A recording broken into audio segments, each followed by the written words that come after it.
Bem-vindos ao webinar que está agora a começar com o tema Tomar decisões financeiras em cenários de incerteza. Esta reflexão que pretendemos ter ao longo da próxima hora, quase uma hora que contamos estar aqui com vocês, enquadra-se no âmbito da formação executiva, aqui da Faculdade de Economia da Universidade do Porto. Neste caso em concreto, enquadra-se na formação executiva em banca, instrumentos e mercados financeiros. Uma sessão que decorre em direto no LinkedIn. E por isso está lançado o desafio, no fundo, quem nos está a acompanhar nesta emissão em direto, lançado o desafio de colocarem questões por escrito aos nossos dois convidados, aos nossos dois oradores, que eu vou já dentro de momentos apresentar. Questões essas que eu irei depois, mais adiante, ao longo desta emissão, colocar em cima da mesa para merecerem reflexão por parte dos nossos oradores. E vou, efetivamente, apresentá-los. Temos connosco Manuel Puerta da Costa, é uma das caras que vemos nesta nossa emissão. Vou, evidentemente, apresentar as três. Licenciado em Economia, mestre em Finanças Internacionais, é o presidente da APAF, a Associação Portuguesa de Analistas Financeiros. Tem uma carreira de mais de 20 anos, com percurso internacional e vasta experiência em áreas como Equity Research, de Equity Capital Markets, entre outras, de facto uma vasta experiência. Foi o primeiro detentor em Portugal, devo dizer, do Chartered Financial Analyst, que é atribuído pelo Institute of Certified Forensic Accountant. Temos igualmente a companhia de André Braga, a outra das caras que estamos a ver, é coordenador de sustentabilidade no Grupo Crédito Agrícola, licenciado em Economia, mestre em Finanças, tem um percurso também vasto que se movimenta entre Sustainability Finance, ESG Data, iniciativas de impacto ambiental e social, também estratégias de diversidade, equidade e inclusão. Igualmente uma vasta carreira, como percebemos. Ora, os nossos oradores neste webinar vão fazer individualmente as suas reflexões e depois vamos então abrir o período das perguntas e respostas, perguntas que contamos ter, evidentemente, para as respostas dos nossos oradores, as perguntas de quem está a acompanhar esta emissão. Devo dizer que, evidentemente, se nos acompanha desde o início, já está a ver outra cara e é importante anunciar, evidentemente, de quem é essa cara. Com muito gosto, devo dizer que nos acompanha o professor Manuel Duarte Rocha. Ora, é o professor que dirige o mestrado executivo, precisamente em banca, instrumentos e mercados financeiros. Como disse, este webinar surge no âmbito da nossa formação executiva, em concreto nesta matéria. E o professor Manuel Duarte Rocha vai, desde já, tomar da palavra no início deste webinar, precisamente para nos dar algumas luzes sobre as valências e os instrumentos, as ferramentas que esta formação executiva proporciona. Assim sendo, professor, seguimos consigo. Muito boa tarde. Obrigado, Pedro. Deixa-me partilhar aqui uma breve apresentação para guiar estes momentos iniciais deste evento. Muito obrigado pela vossa atenção. Portanto, gostaria de trazer aqui alguns aspectos de caracterização desta formação, antes de mais, do mestrado executivo em Banca, Instrumentos e Mercados Financeiros. Não vou ocupar muito tempo, porque sabemos que temos aí um webinar muito interessante já de seguida, mas gostaria de falar um pouco sobre o enquadramento geral desta formação, o público-alvo, as razões pelas quais podem querer escolher esta formação, as parcerias que estão associadas a esta formação, o corpo docente, também a forma do programa, o plano de estudos mais concretamente e os resultados de aprendizagem e competências que se obterá com esta formação e também chamar a atenção para a questão das candidaturas. Desde logo no enquadramento geral para esta formação, o objetivo é proporcionar uma formação que não só é sólida, como também é atual, avançada, sobre, neste caso em concreto, o mestrado em Banca, Instrumentos e Mercados Financeiros, sobre o papel da banca, dos mercados financeiros e de todo um ecossistema de instrumentos inovadores para o financiamento das empresas. Tudo isto num contexto muito atual dos desafios que nos enfrentamos relacionados com a sustentabilidade, o enquadramento regulatório e, naturalmente, a mitigação de riscos, que é, de facto, muito atual. O público-alvo deste mestrado executivo são candidatos com experiência profissional mínima de 5 anos, que efetivamente pretendam enriquecer as suas competências para potenciar as suas carreiras para o exercício de funções de relevo, seja ao nível da gestão financeira de empresas, da banca de empresas e de investimento, da consultoria financeira, do empreendedorismo e no âmbito dos mercados financeiros. Portanto, aqui estamos a pensar não só a profissionais que estão no setor financeiro, no setor da banca e outras instituições financeiras, mas também nas empresas e que se dedicam a áreas que estão relacionadas com esta ligação entre o mundo financeiro e as empresas em que trabalham. Desde logo, há aqui vários aspectos a destacar neste tipo de formação. Como referi há pouco, estamos aqui a falar de formação que conta com parcerias estratégicas. Parcerias, neste caso, o mestrado executivo em Banco, Instrumentos e Mercados Financeiros, temos parcerias não só de instituições financeiras, como também de empresas. Portanto, aqui temos uma formação que era caracterizada por uma forte caracterização das necessidades formativas e das novas tendências no mercado do trabalho. Também contamos, no âmbito destas parcerias, mas não só, de participação de especialistas de instituições financeiras e do mundo empresarial no processo formativo, já vou falar um pouco mais disso. Relativamente ao conteúdo, como eu estava a dizer, portanto, temos aqui uma formação muito abrangente e muito direcionado para aquilo que é o contexto atual e prático. Portanto, como referi, o papel da banca, dos mercados financeiros, dos instrumentos de financiamento das empresas, neste especial enfoque, nesta formação, as tendências e os desafios da atualidade. Portanto, temos assim aqui uma formação que se distingue de uma formação ao nível do mestrado tradicional, digamos assim, com uma ligação mais forte entre o conhecimento científico e a sua aplicação prática. Portanto, isto vai potenciar o encontro de soluções inovadoras no contexto atual para problemas reais. Estamos a falar, portanto, de uma formação que tem potencial para dinamizar carreiras através do desenvolvimento de competências necessárias para cargos de liderança e de decisão financeira estratégica. Não só ao nível do relacionamento, como disse, da banca, com a banca, perdão, e com os mercados financeiros, mas também a utilização de diferentes instrumentos de financiamento, desde os mais tradicionais aos emergentes em contexto de inovação financeira e de sustentabilidade. Este mestrado executivo, portanto, são novos cursos que a FEP tem. Estamos já agora a pensar na terceira edição deste mestrado executivo. São mestrados que se caracterizam por uma duração curta, em regime pós-laboral e com um projeto aplicado.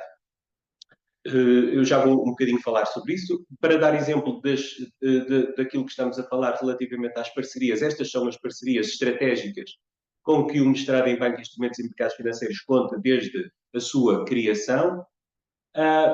No que diz respeito à equipa docente, este mestrado conta com professores da FEP de reconhecida qualidade académica e científica, mas também trouxemos para o corpo docente especialistas do mundo financeiro e empresarial com quem colaboramos neste sentido. Para além dos docentes, ao nível das unidades curriculares várias que o mestrado inclui, que eu vou já mostrar, incluímos também nesta formação várias masterclasses e ou seminários por palestrantes convidados, que são convidados a trazer novos temas, apresentar novos casos e por aí fora, no contexto das diferentes unidades curriculares deste mestrado. Relativamente ao formato do programa, é um mestrado executivo em Banca, Instrumentos e Mercados Financeiros, tem uma duração curta, como tinha referido, é apenas uma duração de 2 semestres, é um mestrado conferente de grau. O mestrado inclui, portanto, um primeiro semestre com várias unidades curriculares que eu vou apresentar daqui a pouco, e inclui um segundo semestre que está focado num projeto em investigação, portanto, um projeto de investigação aplicada que explora temas e soluções práticas em contexto profissional. Existe também a possibilidade de se candidatarem a este programa num formato de curso avançado, apenas com a componente letiva correspondente ao primeiro semestre, que eu vou apresentar daqui a pouco, mas nesse caso é um curso que não é conferente de grau, tal como, portanto, ao contrário daquilo que é um mestrado executivo, porque ao incluir num ano 2 semestres e ao incluir esse projeto do segundo semestre é conferente de grau, como eu tinha referido. O programa funciona em regime pós-laboral. Neste caso, estamos a falar de aulas das 18h30 às 21h30, de segunda a sexta-feira, e utiliza ensino presencial com componente à distância. Ora, estas duas características tornam-o mais acessível e adaptado a profissionais ativos no mercado de trabalho. Cada unidade curricular tem uma componente à distância, que veremos de seguida, e isto, portanto, permite portanto, conciliar melhor com as suas exigências profissionais no dia a dia. Este é o plano de estudos do mestrado executivo. Temos aqui várias unidades curriculares, como disse, funcionam no primeiro semestre. A última é o projeto do segundo semestre. Como eu disse, no caso do curso avançado, só se incluem as primeiras unidades curriculares que vão, portanto, aqui exclui-se a última linha, neste caso, que é o projeto. Aqui, como podem ver, temos um conjunto de unidades curriculares muito relevantes na base do qual foi desenhado este programa. Portanto, banca de empresas e de investimento, banca em finanças internacionais, conjuntura política monetária e banca, instrumentos de financiamento das empresas, inovação e financiamento sustentável, risco e derivados financeiros, ética, governo da empresa e ESG, Data Analytics para Economia e Finanças e Regulação Financeira. Portanto, temos aqui um conjunto muito alargado de unidades curriculares que aborda vários aspectos, não vou ser naturalmente exaustivo, mas desde logo, desde montagem de operações realizadas nos mercados de capitais, fusões e aquisições, banca de empresas ao nível das funções, dos serviços, das operações da banca comercial, mas também da análise de crédito, cumprimento de requisitos necessários ao relacionamento das empresas com os bancos. Temos, naturalmente, a atividade da banca internacional e dos mercados financeiros internacionais, com todas as implicações do ponto de vista daquilo que são os desafios da globalização. Também a forma como impacta a política monetária aos vários níveis, mas também em específico ao nível da atividade bancária.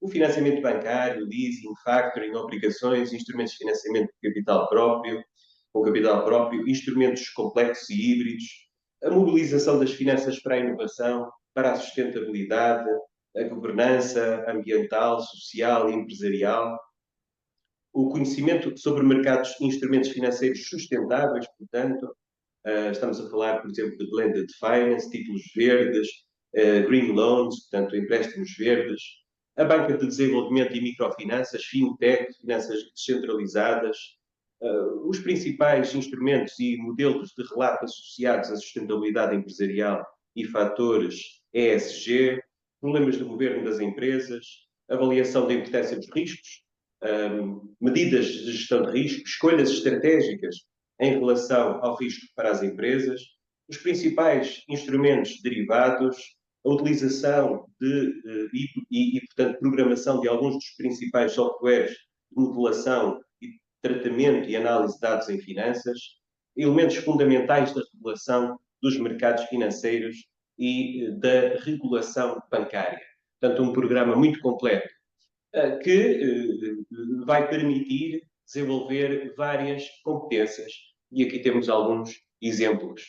Estamos a falar de competências ao nível da tomada de decisões financeiras estratégicas, ao nível da gestão e aconselhamento de empresas com vista ao relacionamento com a banca, com os mercados financeiros, seja nacionais, seja internacionais, a utilização de instrumentos de financiamento das empresas, como referi, desde os tradicionais aos mais emergentes, neste contexto de inovação financeira, no contexto dos problemas da sustentabilidade, na análise de dados financeiros, isto vai poder desenvolver capacidade crítica e de decisão para a resolução de problemas, a questão do risco financeiro, no que diz respeito à sua medição, à sua gestão, e, por fim, mas não sendo naturalmente exaustivo, a orientação para a conformidade com os requisitos regulatórios que governam não só os mercados financeiros, como também a banca.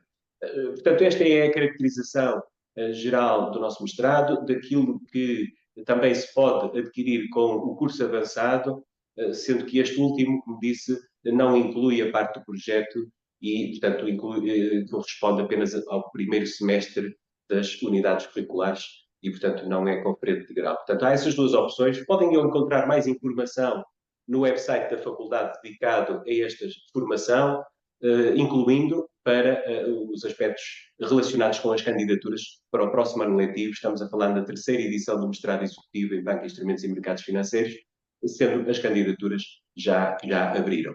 Obrigado pela vossa atenção e estamos aqui para esclarecer alguma dúvida que tenham sobre este formato, sobre esta formação, incluindo pelos canais que estão divulgados na página website da faculdade. Obrigado. Muito obrigado, professor Manuel Duarte Rocha. Foi de facto uma belíssima intervenção, muito clara.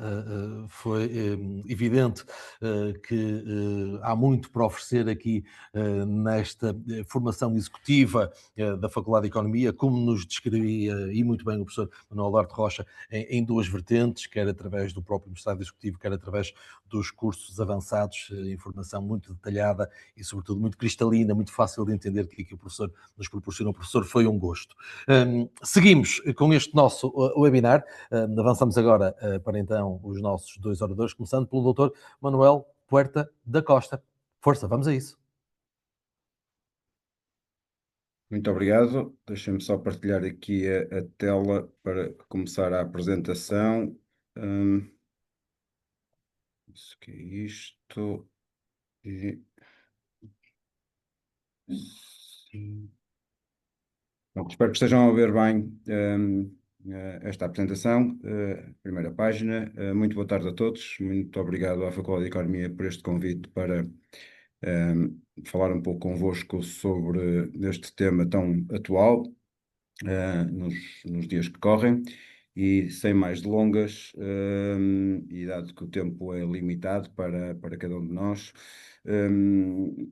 sendo que a palavra do título é incerteza, eu não quis deixar de contrastar a palavra incerteza com a palavra risco e claramente, usando alguns sinónimos aqui, mostrar que, enquanto que no primeiro caso estamos a falar de algo de desconhecido, no caso do risco estamos a falar de algo mais certo, que é uma queda, uma perda, uma catástrofe, um infortúnio, enfim, algo que de alguma maneira fica associado, ainda que do ponto de vista da literatura o tema de risco não seja necessariamente apenas uma situação de perda, pode ser uma situação de ganho, mas tipicamente quando falamos destes temas,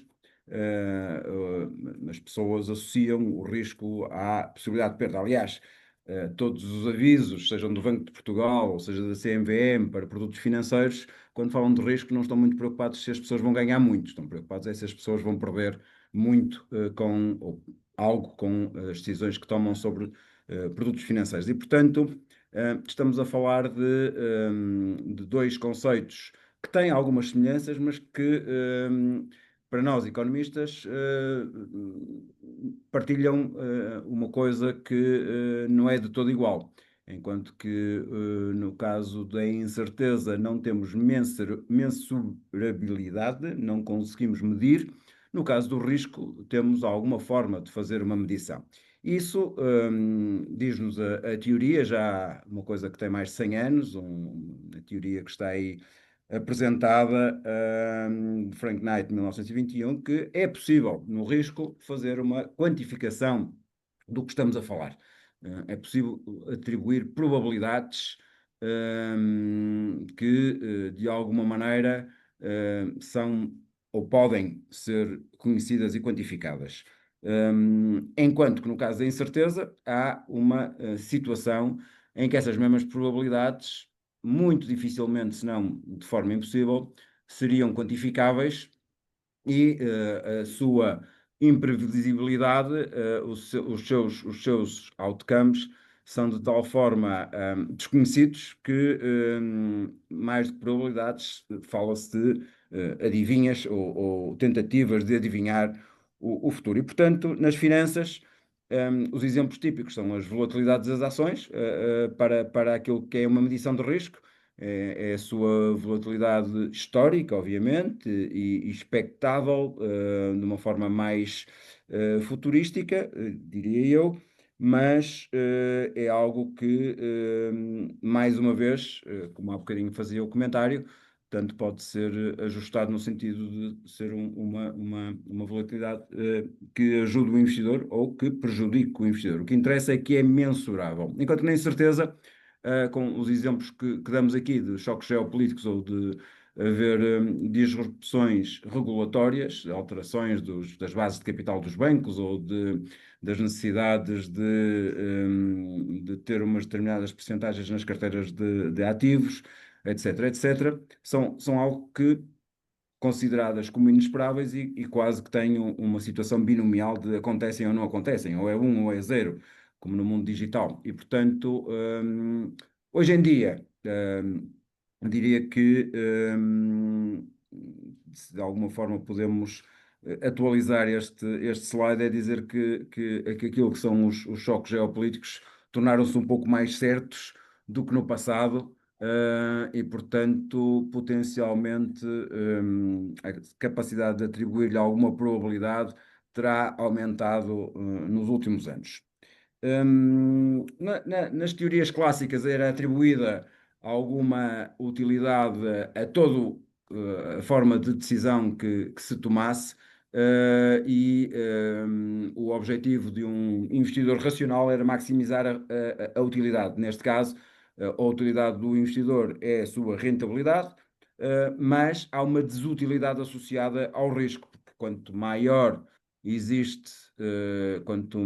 é a variabilidade de um determinado conjunto de ativos que estão na posse do investidor, mais é óbvio que o investidor vai ter dificuldade em aceitá-lo. E, portanto, a teoria clássica assume um investidor racional. Na verdade, o comportamento humano para determinado tipo de decisões financeiras não é assim tão racional e a realidade passa muitas vezes pela emoção em vez da racionalização das decisões.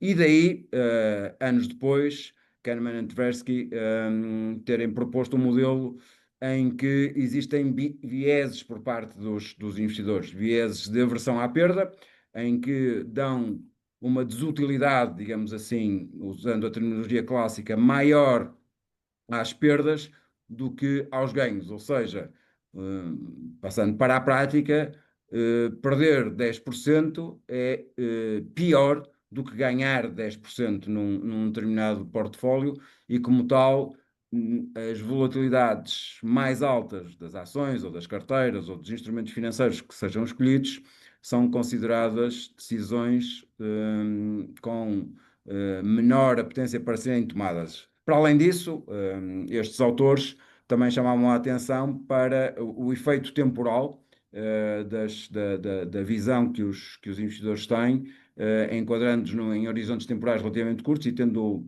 entre aspas, perdas de memória e muitas vezes acontecimentos mais recentes terem um peso maior, dando excesso de confiança, chamado comportamento dos animal spirits, o comportamento das pessoas, exagerando na sua capacidade de prever coisas que muitas vezes não são previsíveis. E, portanto, o que vos trago, o que vos quero transmitir aqui, é que se não tivermos processos sistemáticos, vamos cair na emoção, vamos cair numa decisão baseada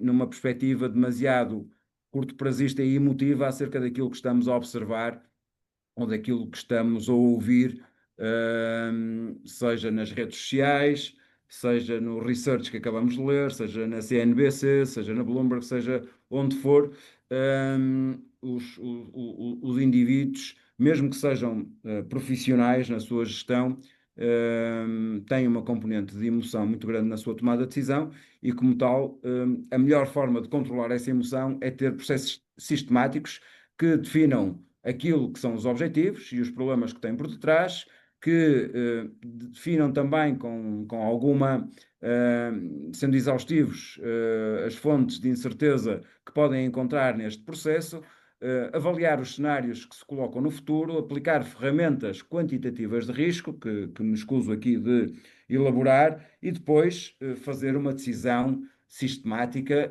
implementando essas ferramentas de risco de forma sistemática, para que a decisão seja feita em contínua revisão. Peço desculpa pelo erro português que aparece aí, obviamente a palavra é rever e não revor, como aparece.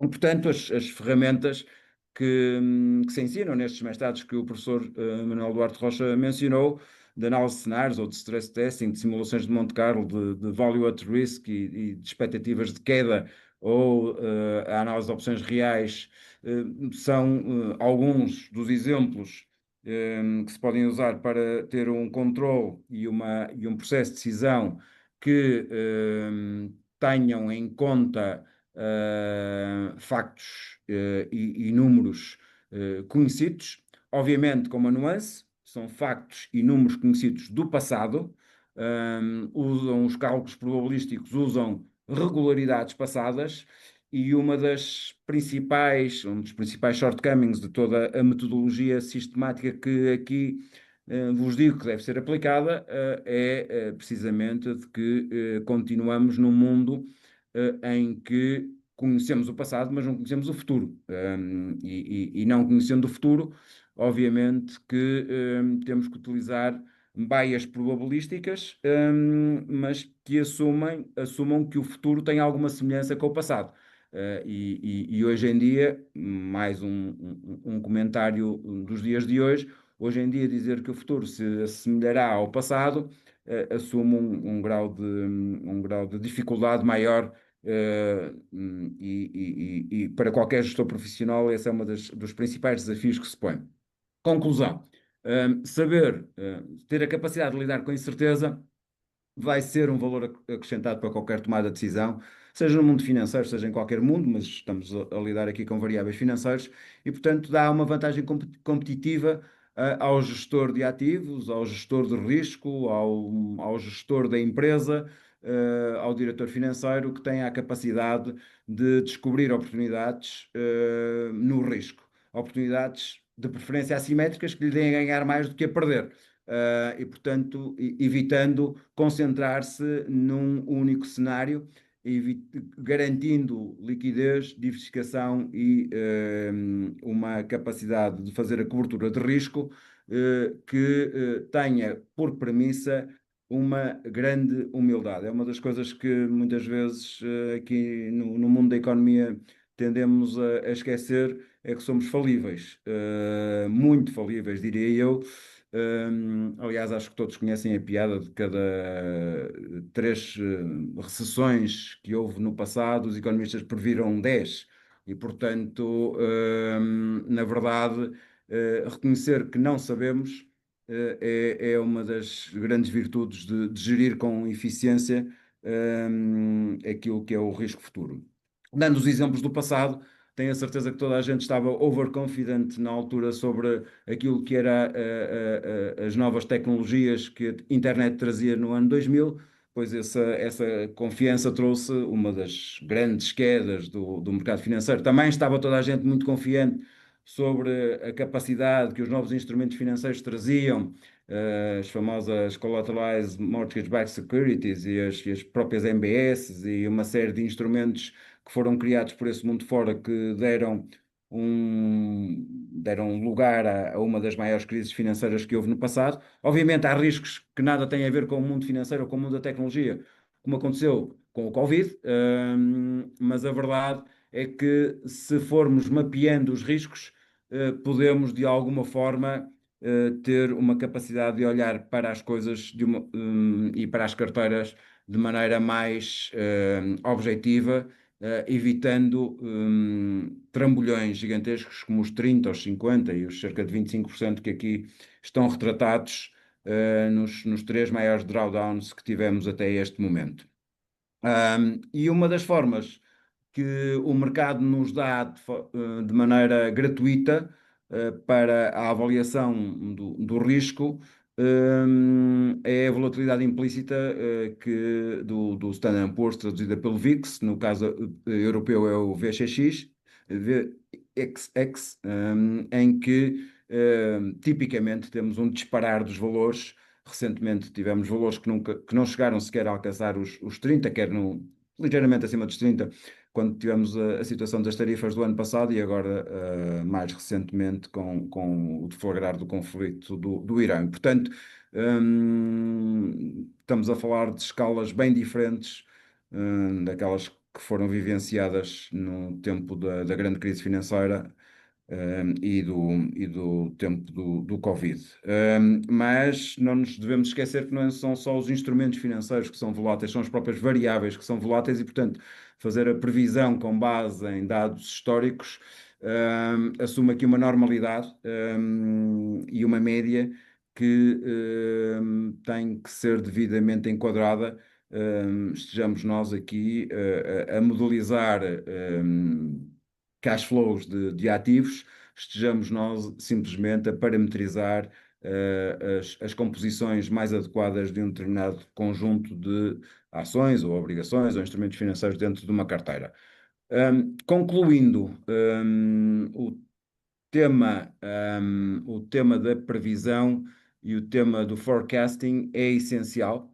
É essencial que haja uma noção de qual é o time frame que se está a usar, qual é o horizonte temporal para o qual se está a olhar, se é o curto prazo, se é o médio prazo, se é o longo prazo, de forma a fazer previsões sejam mais quantitativas, com dados conhecidos, estivermos a olhar para o curto prazo, e quando estamos a pensar no médio e longo prazo, com ideias mais qualitativas daquilo que são potenciais disrupções que podem ocorrer. E para isso é preciso entender as tendências que a economia tem, tendências que o setor onde a empresa ou que se está a avaliar ou que se está a gerir tem, identificando potenciais sinais disruptores e tentando, neste exercício de forecasting, fazer uma coisa que muita gente tem alguma dificuldade de fazer, que é criar wildcards. O que é isto de criar wildcards? E com isto vos termino a sessão. É pensar fora da caixa. Pensar que as coisas que se calhar não podem acontecer, vão acontecer mesmo. Tipo, os extraterrestres vão aterrar. A probabilidade não é zero, certamente. E faz toda a diferença ter isto no nosso modelo previsional há 10 anos. Não estou a dizer que seja um modelo previsional que nos condicione no curto prazo, ou não tê-lo de todo. E, portanto, a ideia é que haja uma capacidade de gerir com cenários, de fazer previsões com cenários e não se ficar com apenas cenários que sejam previsíveis. É preciso que, para que seja eficiente, se antecipem alguns daqueles que são mais imprevisíveis. Muito obrigado.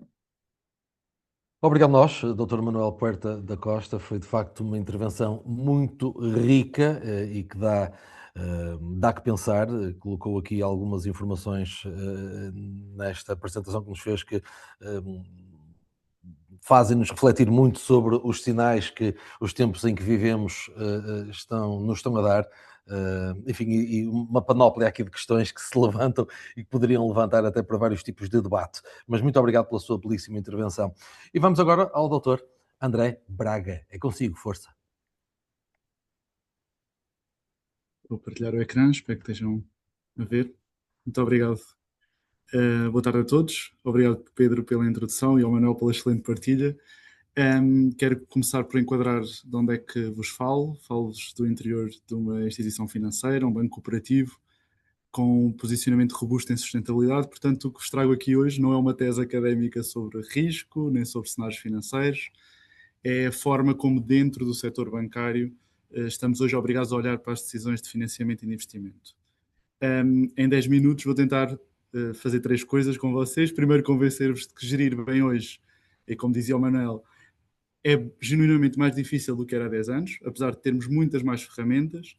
E segundo, mostrar-vos com exemplos muito concretos e alguns bem recentes porque é que os riscos que antes considerávamos ambientais, sociais, geopolíticos, e que o Manuel também referia que não conseguíamos medir com precisão, já são na prática riscos financeiros.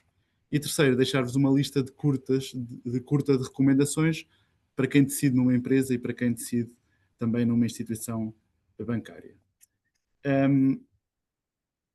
Começo por um paradoxo que me parece relativamente fácil de observar. Portanto, hoje nunca tivemos tantos dados, tanta capacidade computacional, tanta ferramenta analítica. Temos a inteligência artificial também cada vez a ganhar mais espaço nos centros de decisão. Mas, apesar disso, nunca foi tão difícil decidir bem. E porquê? Porque além de termos que separar o trigo do joio, a melhor ferramenta analítica não resolve aquele que é o problema de base. E o problema de base, e como ele dizia tão bem, é aquilo que aparece no nosso PNL, no balanço, no relatório de gestão, nos dados históricos, é aquilo que já é passado. E, portanto, traduz o que foi um padrão passado, e a rentabilidade de uma decisão que estamos a tomar hoje depende sobretudo das coisas que ainda não estão nesses números. E, portanto, depende daquilo que nós economistas chamamos também de externalidades. E eu diria que há várias tipologias que importam, umas negativas, aquelas que as empresas geram, as negativas que as empresas geram. Temos a falar que as emissões de carbono que as empresas são responsáveis, a pressão sobre recursos também vai afetar comunidades e vai afetar outras empresas, o impacto social e que o mercado tende cada vez mais a penalizar. Depois temos externalidades obviamente positivas, que vêm da inovação, vêm da qualificação, vêm da resiliência territorial, da adoção de tecnologia também mais limpa, o abrir a novos mercados, que o mercado hoje ainda não remunera bem. E depois também as mais perigosas, são aquelas externalidades que nos atingem, que vêm do clima, da geopolítica, das cadeias de valor. E, portanto, se decidirmos só com base naquilo que vemos hoje, nos dados que temos hoje, estamos a decidir com uma parte dos números que já é passado.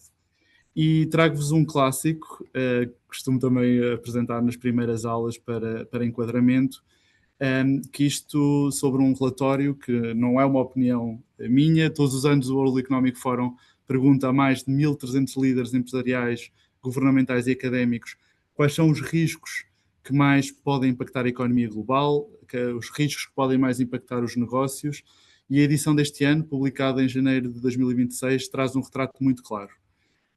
Obviamente aqui no curto prazo o que é que nós vimos a ganhar destaque são as questões do confronto geoeconómico, a questão dos conflitos entre Estados, que têm impacto também nas cadeias de valor, que têm impacto nas próprias empresas.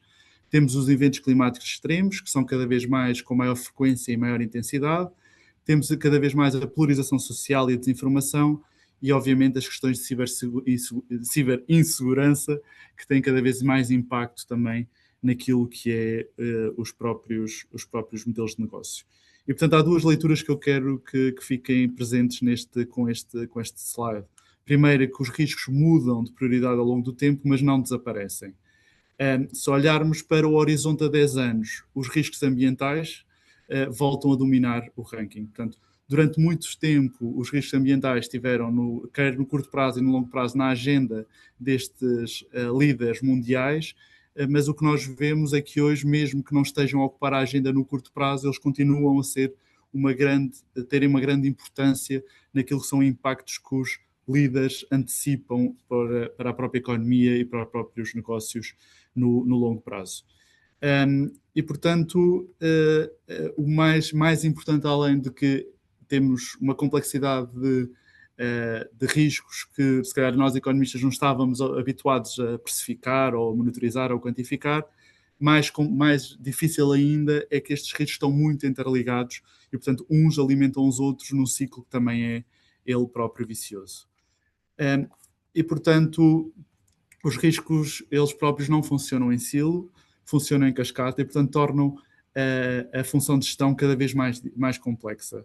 E eu trago aqui, são exemplos muito ilustrativos, obviamente podia pegar noutros exemplos, mas se pegarmos no exemplo das alterações climáticas, que têm aqui um impacto na escassez de recursos, na água, no solo fértil, no alimento, essa própria escassez de recursos vai ser um combustível histórico para confrontos geopolíticos, que por sua vez vão gerar movimentos migratórios e causar instabilidade social. E, portanto, todas as empresas que funcionem nestas sociedades, nestas economias, que têm uma maior dependência de recursos, que têm uma maior dependência de mão de obra, vão ser impactadas pelo risco que as alterações climáticas têm impacto nas próprias economias e nas próprias empresas.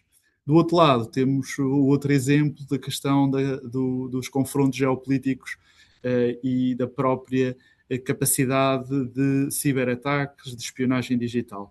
Portanto, temos uma grande tensão entre Estados que utiliza cada vez mais estas armas de ciberataque, de sabotagem digital. Estes, por sua vez, alimentam desinformação nos países, alimentam desinformação também relacionado com algumas empresas e, portanto, isto gera uma erosão da confiança e, gerando esta erosão da confiança, alimenta a polarização e a exclusão social e, portanto, temos aqui um efeito também cascata neste risco. E, portanto, a mensagem que também deixo com este slide, com esta informação, é que cada vez mais não se pode gerir em silos, portanto, porque perdemos aqui o efeito cumulativo e o efeito em cascata que os próprios riscos vão causando uns nos outros. Depois trago-vos exemplos de que esta teoria de haver múltiplos riscos que já afetam a economia, destas perspectivas de alguns líderes, que poderia ser um bocadinho da astrologia, como o próprio Manuel referia há pouco, que os economistas também gostam de fazer previsões que muitas vezes falham. Portanto, o que nós vimos é que já há eventos muito recentes que nos mostram que a teoria já deixou de ser teoria. A tempestade de Christine que nós vivemos em Portugal no final de janeiro, meados de fevereiro, é um exemplo disso. Não é? Já temos aqui prejuízos que estão contabilizados a quase 6 mil milhões de euros por ano, 6 mil milhões de euros, o que quer dizer que é 2% do nosso PIB, nosso produto interno bruto. E do lado da exposição financeira, o Banco de Portugal também já divulgou aquilo que é as suas estimativas de exposição nestas regiões. E, portanto, o Banco de Portugal estimou que a exposição nestas regiões equivaleria a 32 mil milhões de euros. E, portanto, esta é a parte que foi fácil de medir e é uma parte que já materializa aquilo que são choques que nós não estávamos habituados a antecipar ou não estávamos habituados a quantificar e a ter estratégias também de mitigação. A parte difícil é o que ainda não entrou também nestas contas, nesta contabilização, que tem a ver com aquilo que é o impacto na cadeia de valor. Tivemos fornecedores parados, tiveram clientes que deixaram de comprar, tivemos alguns contratos em cumprimento e, portanto, esta fatura que ainda não foi contabilizada também vai-nos aumentar aqui a ordem de grandeza daquilo que são os custos destes riscos. E, portanto, também há aqui um ponto que não está espelhado aqui diretamente neste próprio slide, mas que também é um ponto cada vez mais importante, tem a ver com a própria atividade seguradora, por exemplo, não é só nas questões do sistema bancário, também tem a ver com o sistema, com os serviços de seguros, e já vimos coisas a acontecer e o setor a mudar e a adaptar-se em outras localizações, como é o caso nos Estados Unidos, onde as empresas seguradoras já deixaram de cobrir riscos de determinados ativos em determinadas regiões, nas regiões costeiras ou construção em madeira, etc., como também já começaram a cobrar prémios de seguros muito muito mais em conta. E, portanto, nós vemos já estudos também em Portugal sobre aquilo que é a exposição do setor português a riscos climáticos, e já ultrapassam 1 bilhão de euros nas estimativas da Autoridade de Seguros, e, portanto, o próprio negócio se vai adaptar e isto vai se refletir também nas próprias decisões das empresas, nas decisões também do setor financeiro. E, portanto, há coisas que já estão a acontecer, que vão acontecer, e, portanto, nós, enquanto decisores financeiros, enquanto decisores nas nossas empresas, também temos que começar a incorporar estes fatores nas nossas decisões. E depois, para além de podemos te dar outros exemplos. Também temos exemplos mais recentes, as questões daqui do choque energético com o confronto geopolítico dos Estados Unidos e Israel com o Irão.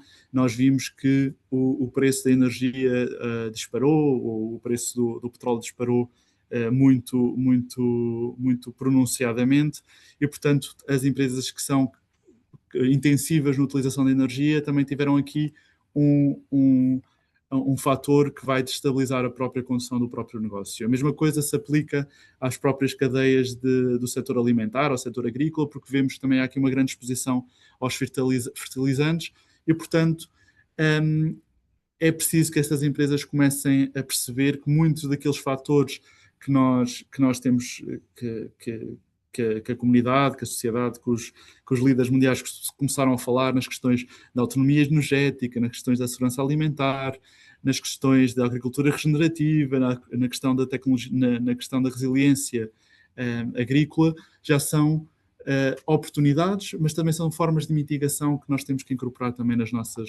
próprias decisões. E depois temos a camada digital que referia no slide e que está refletida no próprio relatório de gestão de riscos, no próprio relatório do World Economic Forum, que é cada vez mais desafiante gerir o risco da ciberinsegurança, muito mais com os desenvolvimentos da inteligência artificial. E, portanto, nós temos vindo, e desculpem, não estou no slide certo, nós temos vindo a ver que há aqui um registro cada vez maior de ciberataques por semana. Só por curiosidade, até março de 2026 foram registados um número semelhante àquilo que foi registado num ano inteiro. Obviamente que isto tem a ver com a forma como também somos capazes de os detectar, mas também vemos que as PMEs são particularmente têm uma debilidade face àquilo, são vulneráveis face a este tipo de exercício, e, portanto, também é aqui uma questão de gerir melhor isto. E, portanto, poderíamos dar outros exemplos.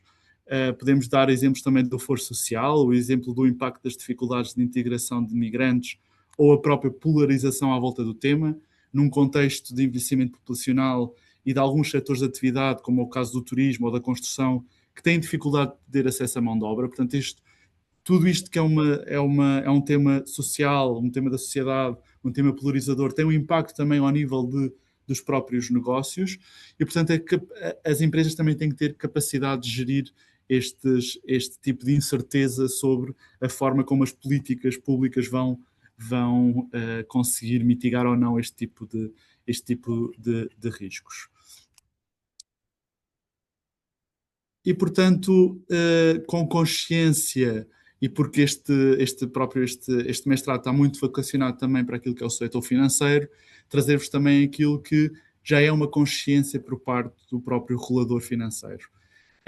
E, portanto, toda esta imprevisibilidade já está a entrar cada vez mais no preço do risco e, por consequência, também aqui no nível de aceitação desses riscos pelas entidades financeiras.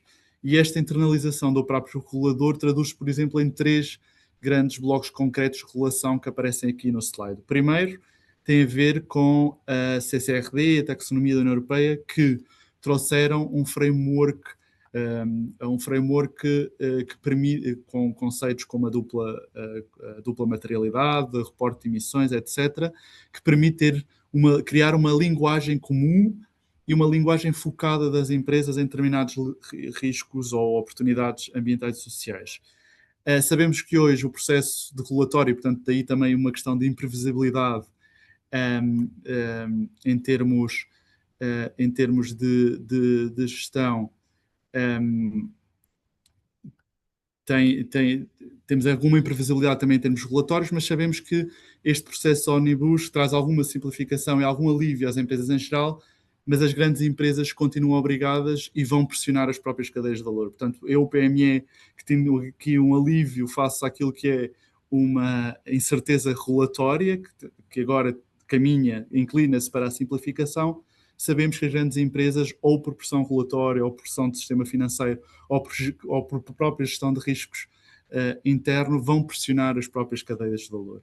Depois, temos aqui as questões das orientações da EBA sobre riscos ESG. Portanto, há orientações claras que obrigam os bancos a gerir melhor os riscos ESG e já tem aqui um impacto naquilo que é a integração da análise de risco muito tradicionais. Portanto, no próprio processo de crédito, no próprio gestão de risco de crédito, as orientações da Autoridade Bancária Europeia já são para integrar cada vez mais estas análises. E depois, os próprios testes de stress climático, que o Banco Central Europeu já começa a fazer com intensidade e, portanto, já testa aquilo que é o balanço dos bancos em cenários de transição, que seja em vários cenários, portanto, lá está, lidar com a incerteza, de cenários de transição desordenada, transição tranquila, ordeira e alinhada com aquilo que é a ciência também, ou uma não transição. Portanto, o Banco Central Europeu já começou a fazer este tipo de teste de stress para, lá está, preparar, pressionar o sistema financeiro, que por sua vez vai pressionar os seus clientes, a sua cadeia de valor.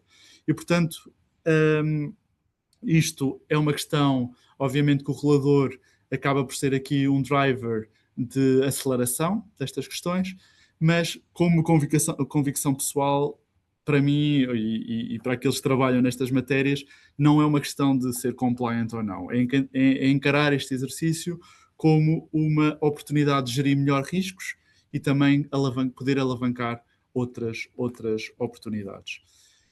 E, portanto, e para terminar, fecho aqui com algumas ideias muito práticas, 3 para cada lado. Para todas as empresas financeiras e não financeiras, é cada vez mais essencial ter mais e melhor informação para gerir.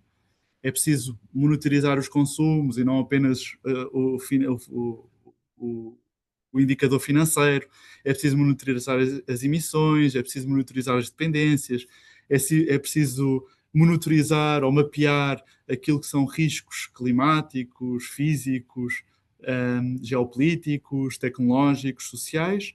Depois é preciso não mapear apenas os seus próprios riscos, mas conhecer a sua própria cadeia de valor e as pressões a que a sua cadeia de valor está relacionada. E, por fim, obviamente, aproveitar os instrumentos financeiros que já estão disponíveis.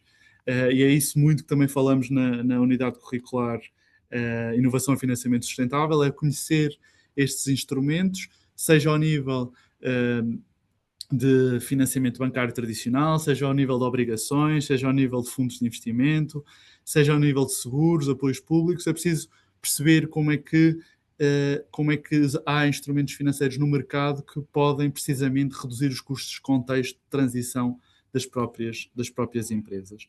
E depois é preciso, do lado das entidades financeiras, conhecer melhor os clientes, portanto é uma questão também de informação.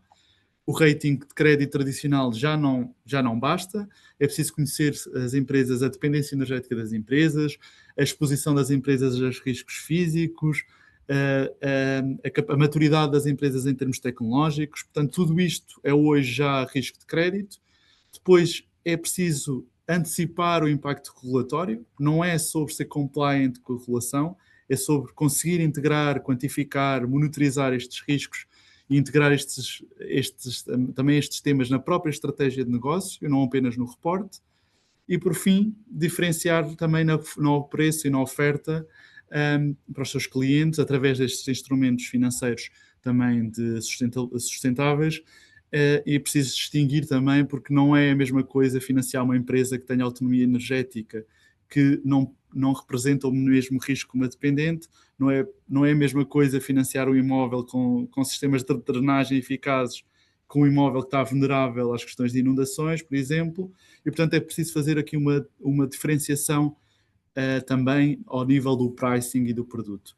e, portanto, era com esta ideia que gostava que ficassem, que hoje é muito difícil gerir. Portanto, temos uma panóplia de temas que somos capazes, que temos que ser capazes de gerir, que nos adaptarmos, que informação é importante, é necessário conseguir distinguir o trigo do joio no termos de dados que possamos considerar. É preciso ser flexível e conseguirmos adaptar muito rapidamente, mas é preciso também ter este mindset de que as empresas mais resilientes, mais adaptadas e com uma tecnologia também cada vez mais limpa e mais inovadora, são, no limite, empresas também financeiramente mais saudáveis e, portanto, estamos aqui no mesmo lado da mesa a tentar fazer o melhor entre a gestão financeira tradicional e a gestão também financeira adaptada com estes temas que ainda não são financeiros.